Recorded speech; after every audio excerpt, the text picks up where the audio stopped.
vedare tinokuchingamidzai zvekare kune chimwe chirongwa pano paZim Facebook Secrets and Confessions.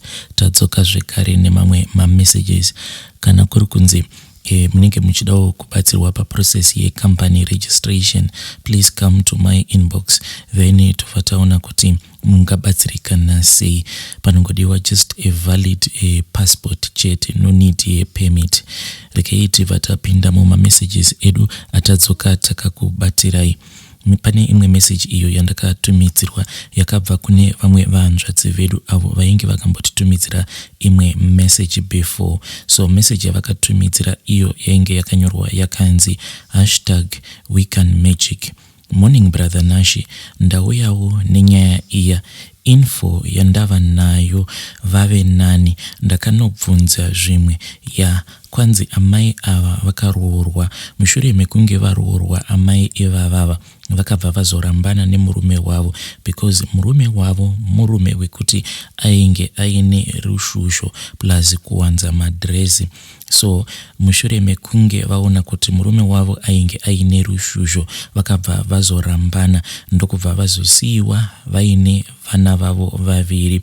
Ndipo pavakazotanga kudanana nemurume, asi murume uyu wavainge vava kudanana nayewo ainge atori nemukadzi wake, kusvika azotonointroducwa kumukadzi zvichinzi ava ndivo vava amainini. Girlfriend ndo yainge ichiintroducwa kumukadzi. Ndipo paakaona kuti murume uyu nezvese izvo zvaainge aita zvekuenda naye achinomurakidza kumukadzi wake achipa maintroductions, akabva aona kuti murume uyu anomuda. So mushure mekunge aona kuti murume uyu anomudisisa, akabva azofunga kutsvaka mushonga neminamato kuti murume uyu ange achizotanga kusema gulezi, then kana azosema gulezi anenge ava kungoda iye chete. So akabva azotanga kushandisa mishonga yekupfeka kusikarudzi nekuenda kumaprofita. Akati aenda kumaprofita kuya, ndokubva azosvika akapiwa minamato yemazai. Hanzi minamato iyi yemazai kwanzi unoboila zai neminamato. Kana raibva unobva wazotora bhaketi rekugezera, wobva waisa mvura, wobva wageza kuzasi. Mazai aya anenge arimo. Then kana wapedza kugeza unobva wasiya zvakadaro, anorara ari mumvura iyo yaunenge washandisa kuti unge uchigeza nayo kusikarudzi kwako. Then kuseni kwacho kana wamuka unobva wazobikira murume uya tii nemazai aya anenge arara mumvura yagezeswa kuzasi. Emoji laughing.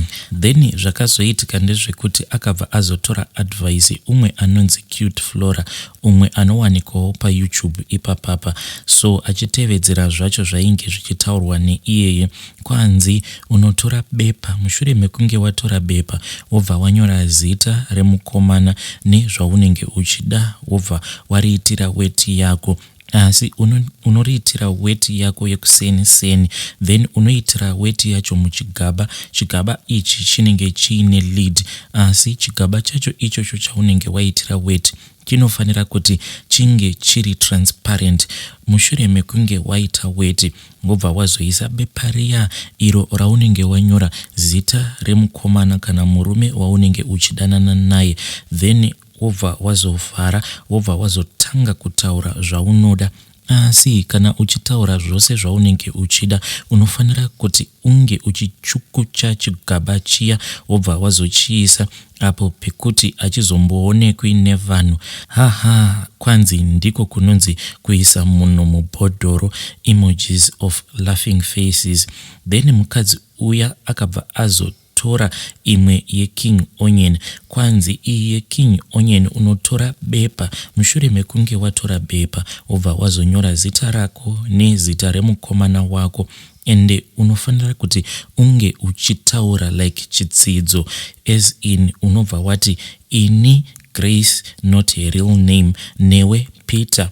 Hatifi takarambana kubva nhasi, nekuti ndichiita mhiko dzose idzi dzandiri kuita tiri kutobatanidza mwoyo yedu. Mushure mekunge wapedza kuita zvose izvozvo unobva wazocheka onion nepakati pamoyo wayo paya, asi haufaniri kuti unge uchizoidambura. Mushure mekunge waicheka nechipamoyo payo onion iyoyo, unofanira kuti unge uchizopfekera kapepa kaya pakati peonion. Then kana wazopfekera kapepa kaya, wobva wazosunga ne-white thread, tambo ye-white, wobva wazoenda kunodyara king onion iyoyo mubani kana kuti pedyo nerwizi apo panogara paine mvura nguva dzose. Kwanzi ndo kubatanidza moyo kwacho ikoko. Vedare ndo message iyo yandakatumidzirwa ichibva kuna vanzvadzi vedu.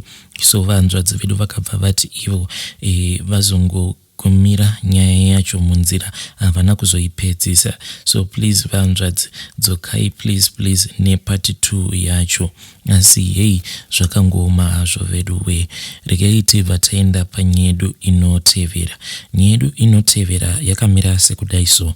Hanzi makadi zvenyu mukoma Nashe, ndiri kukumbirawo kuti munge muchindiposterawo nyaya yangu. Asi kana muposta nyaya yangu, please vigaiwo chiso changu.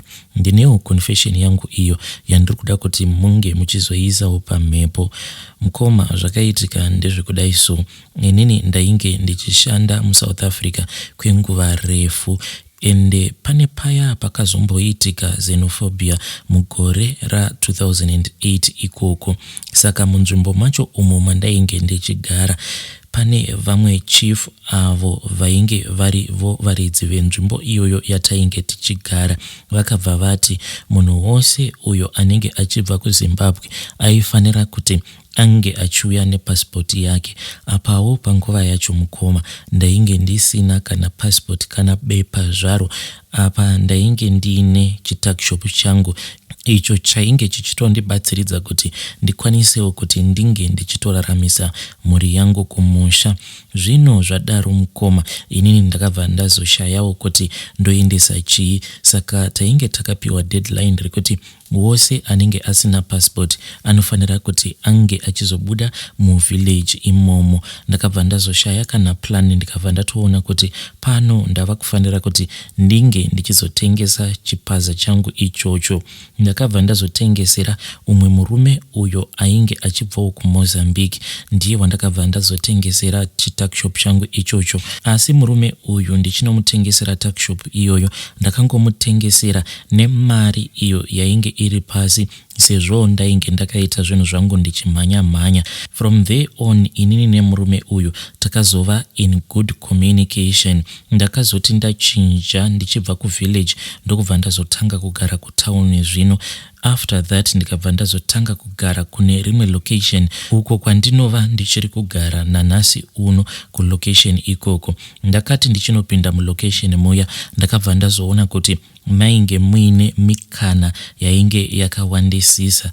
Ndakabva ndazotora mukana wekuti ndinge ndichizotanga kubuilda another tuckshop zvekare from the ground up. Apa ndainge ndichishandisa mari iyo yandainge ndichiwana kumapiece shop, ndo yandaishandisa kuti ndinge ndichistoka for chituckshop changu ichocho. Handina kuzogumira kuita tuckshop chete, ndakabva ndazovakisa nekasaloon paside. Ndakabva ndazotsvaka vakadzi vaviri avo vainge vachiitawo zvekuruka misoro mulocation imomo, neumwe mukomana zvekare uyo ainge achiita zvekugera vanhu vhudzi. Ndiye wandakabva ndazoita baba musaluni mangu imomo. Saka ndainge ndava netuckshop, saloon, then nekamwe kanzvimbo ako kandainge ndichiitawo zvekutengesa zvipatlo.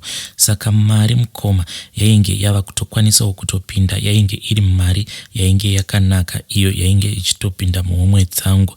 Asi sezvisinei mukoma, pane pamwe pandakabva ndazongokaruka ndapindirwa nematsotsi, because ndainge ndichingogara muchipaza changu ichocho. Matsotsi aya paakapinda akabva azonditorera mari, asi pakati pevarume ivavo vakanditorera, kunyange zvapo painge paine vanhu vemuno, ndakabva ndanzwa kuti umwe wacho matauriro acho aainge achiita ainge asiri muSouth African, ainge ari wekumusha. Ndakabva ndati saka munhu uyu wekumusha anorakidza kuti ndiye ainge anditengesa kuti ndinge ndichizobirwa. Zvadaro mukomanazve zvandakaita ndezvekuti ndakabva ndazodzokera kumba. Apa ndichidzokera kumba ndainge ndichizama kuti ndinge ndichigadzira varume ava vainge vandibira. Ndakadzokera kumusha kuya mukoma umwe wacho ndokubva ndazonzwa kuti ainge akarohwa nemotikari, but vamwe vacho vairamba vachingotenderera mulocation imomo. Ainge achinyanyisa kundirwadza ndeuyo wacho wandainge ndakanzwa nemakuhwa kuti ndo wevamwe avo vainge vakandipindira mutakshop, iyewo achibva kuZimbabwe. Chainge chichindirwadza ndechekuti ndaiti kana ndakatarira life yake aiva munhu wekutoti aitorakidza kuti anorarama kaupenyu kayake pamusoro-soro. Zvakandirwadza kuti iye anokwanisa kurarama kaupenyu kepamusoro apa achiita zvekurobha vanhu. Saka ndakabva ndazongoramba ndongosecha ndichitsvaka vanhu vaikwanisa kundibatsira kuti ndinge ndichigadzira muchinda uyo wacho wandainge ndakanzwa nemakuhwa kuti pandakabirwa mari nevanhu ava vainge vakapinda mushopu mangu, iyewo murume iyeye ainge aripo. Zvadaro mukoma ndakaburitsa mari dzakawanda. Vamwe ndainge ndichitoita vekutotumidzira pafoni pasina kana chainge chichimbochinja. Vamwe ndo vandaitoita zvekutoaproacha physically, dzimwe dzainge dzitori n'anga dzemuno muSouth Africa.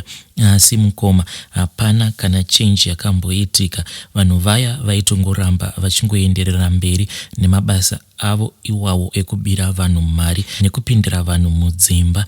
Then ndo pandakazongoti one day ndainge ndadzokera kuvillage kuya uko kwandainge ndakatangira kabusiness kangu kechipaza ikako.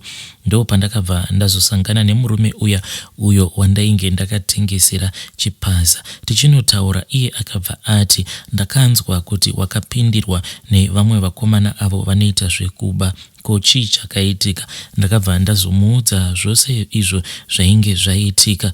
Zvadaro then iye akabva anditi inini unoona kuti kunzvimbo kuno kwandigere hongu kune vanhu vakawandisisa vanoita zvecrime plus nemamwe maseveral businesses angu andiinawo, because iye ainge asina chipaza 1, ainge aine zvipaza I think zvinenge zvainge zvitori 3 mumavillages akasiyana-siyana. Saka akabva ati kuti unge uchisafeguarda zvipaza zvako unofanira kuti unge uchishandisawo zvinhu zvinokusimbisa ende kuti vanhu vange vachikutya. Ndikabva ndati zvakanaka, because inini handisi kuda kuti ndinge ndichizorobhewa zvekare mushure mekunge ndabirwa mari. Iye akabva ati kana ndaikwanisa kuti ndinge ndichimupa mari, next time paanodzokera kuMozambique aikwanisa kuzondivigira mafuta eshato, zvekare obva azondivigira mafuta hanzi awo anotorwa paya pekuti shumba dzinenge dzichisangana pabonde. Hanzi pane mafuta awo anodona, hanzi anobva azotorwa mafuta acho iwawo, ende mafuta iwawo hanzi kana ukamashandisa mubusiness zvinhu zvako zvinobva zvazoendeka negwara rakanaka. Ndikabva ndati aiwa zvakanaka. Murume uyu akabva andiudza kuti process yose iyi yainge ichida 10,500 rands, yainge iri mari yainge yakawanda, but ndakabva ndashingirira kuti ndinge ndichizomupa mari iyoyo, plus ainge andivimbisa kuti kana ndikagara ndawana mishonga yose iyi ndinokwanisa kuzotoita mari yakawandisisa. Murume uya akabva azodzokera kuMozambique, ndokubva azodzoka. Saka paakadzoka kuno kuSouth Africa akabva andifonera achinditi shamwari uya utore zvinhu zvako nekuti ndakadzoka nazvo. Ndakabva ndazomhanya ndichidzokera kuya uko kwainge kuchigara murume uya. Iye akabva azondipa zvibhodhoro 2. Mune rimwe bhodhoro mainge muine mafuta mamwe ainge akaita white, so mafuta awa akabva andiudza kuti ndo ainge akabva pashato, then mamwe acho ainge ari mune rimwe bhodhoro ndo aakabva ati ndiwo ainge akatorwa apo painge pakasangana shumba 2 pabonde. Saka mafuta iwawo ndakabva ndazomanzi ndaifanira kuti ndinge ndichizomashandisa ndiri pachipaza changu ichocho nepamabusinesses angu, ende mafuta awa ndaifanira kuti ndinge ndichizoma mashandisa ndisina chandinenge ndakapfeka.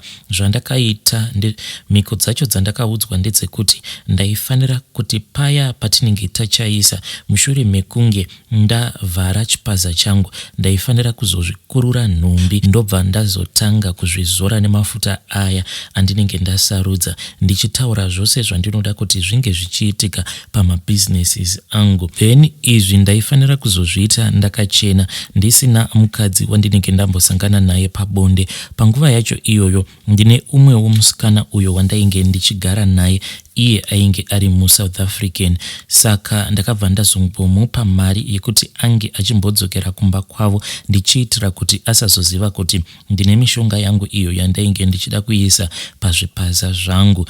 Musi wacho wandakazosarudza kuti ndo musi wandainge ndichida kuita zvose izvi, ndakabva ndazoti paya pandainge ndachaisa ndisati ndaverenga mari semaudzirwo acho awo andainge ndakaitwa nemuchinda iyeye, ndakabva ndazokurura nhumbi dzangu ndokubva ndazotanga kuzora mafuta aya ndichitaura zvose zvandainge ndichida. Akabva azoudzwa kuti zvainge zvichizondiremera kuti ndikwanise kugadzira varume vaya vainge vandibira, nekuti nguva yacho yainge yati rebei, zvekare ndainge ndisina kukasika kunokora tsoka dzavo kana kuva in contact with any of their personal items.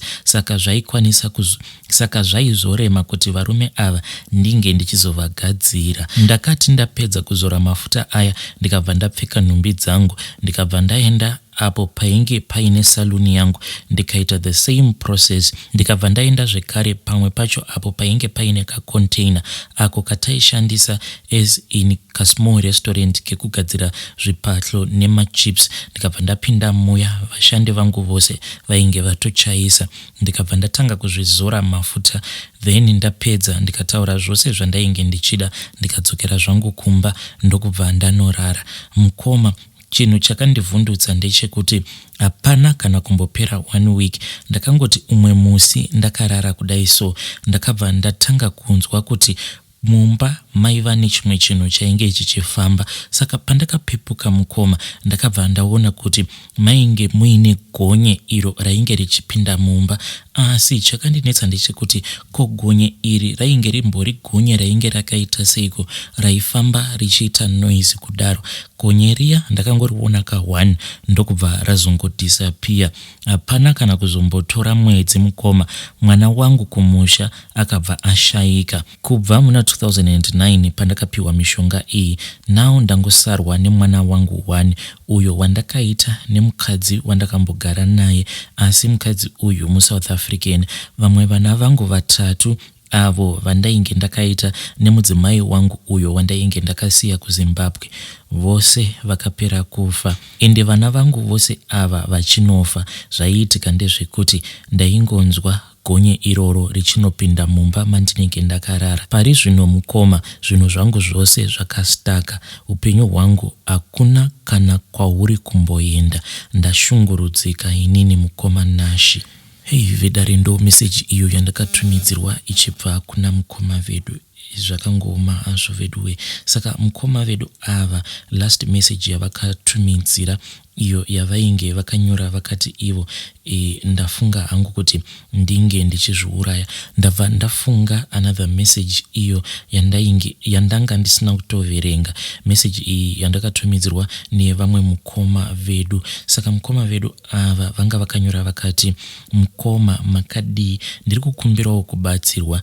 Ndakati ndiri kugrade around 4 kana kuti 5 ikoko, sekuru vangu vaiuya vachirara kumba kwedu. Saka ndairara navo mushure mekunge kana vauya kumba kwedu. Saka taifuga magumbeze akasiyana. Ivo sekuru vaifuga gumbeze ravo, inini ndichifugawo gumbeze rangu. Asi ndaizopepuka sekuru vangu ava vakaisa chinhu chavo kumashure kwangu uku, like vainge vachiita bonde neni. Pari zvino ndava kuti kana ndikasangana pari zvino ndasangana neproblem yekuti nhengo yangu yava kutoramba kumira ende ichiita diki, plus mukadzi wangu akatiza, mukadzi wangu wekutanga Then mushure mekunge atiza ndikabva ndazowana umwe mukadzi zvekare.